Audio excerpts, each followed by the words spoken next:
বেশিরভাগ মানুষ জানে না সে কেন বেঁচে থাকে।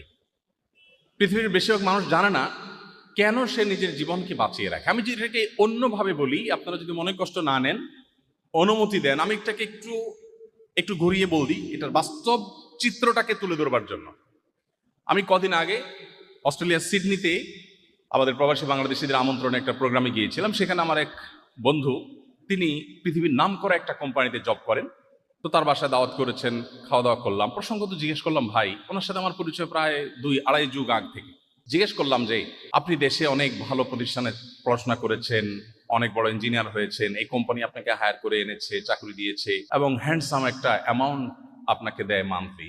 আপনি মূলত আপনার পুরো জীবনের, স্কুলে পড়েছেন কলেজে যাওয়ার জন্য, কলেজে পড়েছেন বিশ্ববিদ্যালয়ের জন্য, বিশ্ববিদ্যালয়ে পড়েছেন চাকরির জন্য, সেই চাকরি পেয়েছেন, এখন আপনার জীবনের ফাইনাল স্টেজে আছেন, এখন শুধুমাত্র টাকা। চাকরিতে আপনি জব করছেন আর বিনিময়ে টাকা নিচ্ছেন। এই টাকাটা কোম্পানি আপনাকে কেন দিচ্ছে? আসলে কোম্পানিকে সার্ভ করার জন্য, তাই না? তাহলে ব্যাপারটা কি এরকম দাঁড়ালো না যে আমরা বিশ্ববিদ্যালয়ে পড়ে বা সমগ্র জীবন যা কিছু করেছি সব কিছু করে মূলত আমি একটা কোম্পানিকে, সরকারি বেসরকারি যে কোনো একটা প্রতিষ্ঠানকে আমি সার্ভ করার জন্য আমার পুরো জীবনকে উৎসর্গ করেছি। আমি কলেজে পড়েছি তার জন্য, স্কুলে পড়েছি তার জন্য, বিশ্ববিদ্যালয়ে পড়েছি তার জন্য, ক্যারিয়ার গড়েছি তার জন্য, বহু ট্রেনিং করেছি তার জন্য, বহু প্রশিক্ষণ নিয়েছি তার জন্য, বহু কিছু শিখেছি তার জন্য, নিজেকে স্মার্ট করেছি তার জন্য। এমনকি আমি রাতে যে ঘুমাই, সে ঘুমটা কেন ঘুমাই? কারণ দিনে আমাকে ডিউটি করতে হবে কোম্পানির জন্য। আমি যে খাই সেটা কেন খাই? কারণ না খাইলে আমি ডিউটি করতে পারবো না কোম্পানির জন্য।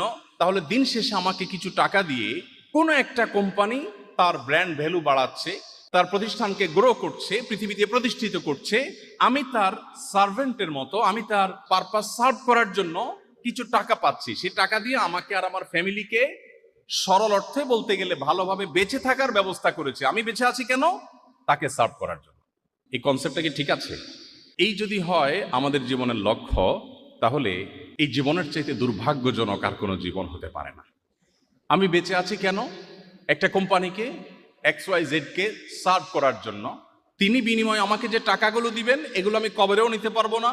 এগুলো মূলত আমাকে বাঁচিয়ে রাখার জন্য। কারণ আমি যদি ভালো করে খেয়ে পরে বেঁচে না থাকি, তাহলে আমি কোম্পানিকে সার্ভ করতে পারবো না। তাহলে কোম্পানি আমাকে বাঁচিয়ে রাখছেন তার কাজের জন্য, আর আমি নিজে বেঁচে আছি কোম্পানির কাজের জন্য। আমি রাতে ঘুমাচ্ছি কোম্পানির জন্য, গোসল করে ড্রেস পরছি কোম্পানির জন্য, আমি খাওয়া দাওয়া করছি কোম্পানির জন্য, আমি পড়াশোনা করছি সারা জীবন কোম্পানির জন্য।